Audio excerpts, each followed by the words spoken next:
Welcome.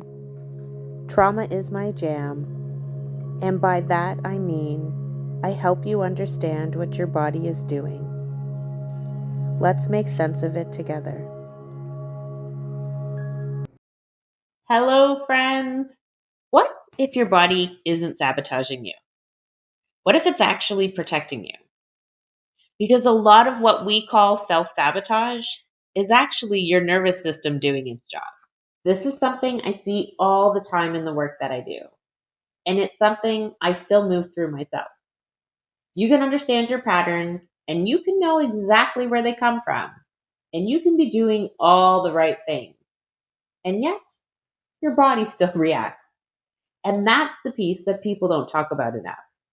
Because listen, traditional approaches will focus on your thoughts, your mindset, and your awareness. And listen, those things matter, but they're not the whole picture because your body is not operating from logic. Your nervous system is operating from a survival memory. So your mind can say, this is safe, this is good for me, I want this, but your body can still respond like, nope, not safe. Not because it actually isn't, but because it doesn't feel familiar. So, your nervous system is constantly scanning for cues of safety and danger. And here's the key, it's not asking, is this healthy?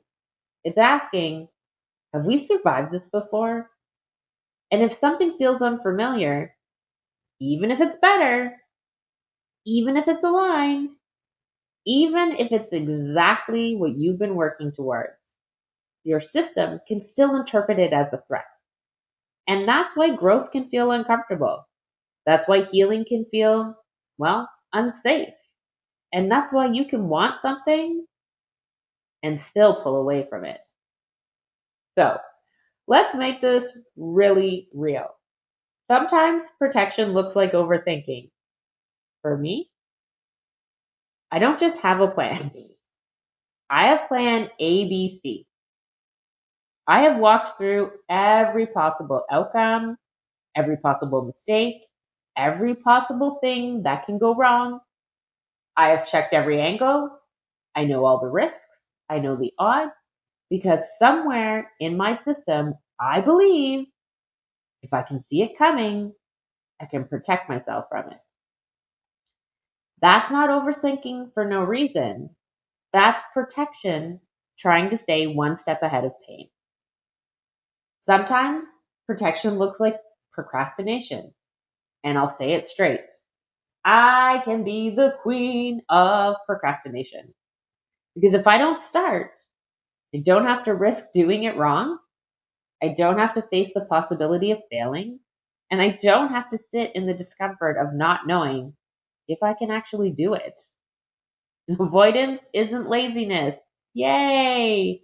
Avoidance is actually protection. And sometimes protection can look like people pleasing. Also, one of my traits. And I remember one of the first fire ceremonies I went to. Sorry, one of the first fire ceremonies I went to. I wrote down what I was ready to release. And one of the things that I released was people pleasing. And the truth is, I was great at it. I knew how to read a room, I know how to keep the peace, and I know how to make sure everyone else was okay. But it came at the expense of me. And when I really looked at it, I realized this wasn't a personality trait, it was a survival strategy. And control, well, I talk about this one a lot.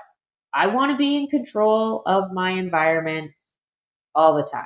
I want to be in control of my time, my freedom, my circumstances, my comfort level. I want to be in control because control makes my body feel safe. Because when you've experienced unpredictability, your system learns if I stay in control, I stay safe. So again, these patterns we judge in ourselves, they're not random. They're intelligent. They're protective. And they were adaptations that were created in order to keep us safe.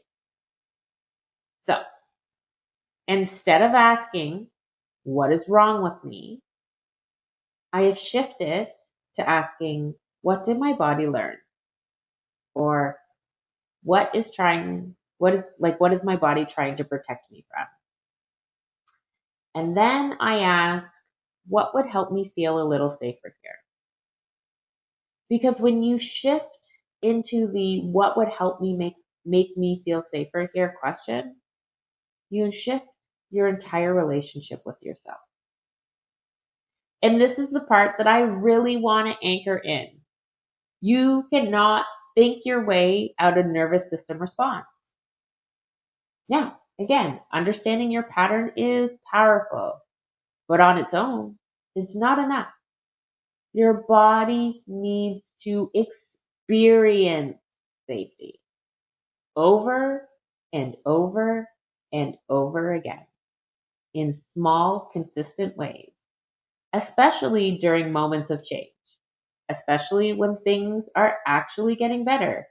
That's when the system needs more safety, not less. So, what can this look like? Pausing, breathing,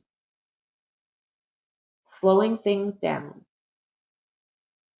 orienting to the environment. So, bringing your awareness back to your present environment and present moment. And reminding your body that whatever that was in the past, and I'm safe in the present now. It's not about forcing yourself forward, but you're supporting your system as it catches up.